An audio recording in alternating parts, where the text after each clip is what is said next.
వచ్చాక propose చేస్తాడాడు reply కోసం చెప్పులెరగా తిరుగుతాడు అరే ఓకే అని అంటి మహాబోయో రమ్మంటాడు ఒక్కసారి పడికి మహా లెక్క నన్న చెయ్యడు ఓకే అని అంటే మా ఓయో రమ్మంటాడు ఒక్కసారి పడితే మా లెక్క నన్న చెయ్యడు పడేదాకా పరేషాను చేస్తాడు వాడు ఓకే అని అంటి మహాబోయో రమ్మంటాడు ఒక్కసారి పడికి మా లెక్క నన్న చెయ్యడు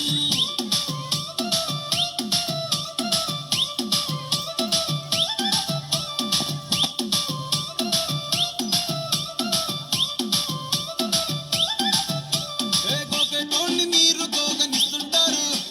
పిచ్చిగా మీ వెనక పడితో పూజిస్తారు స్టేటస్ లో సింగిల్ అని పెట్టేస్తారు లవరు ఉన్నదాని ఫ్రెండ్ ను ట్రై చేస్తారు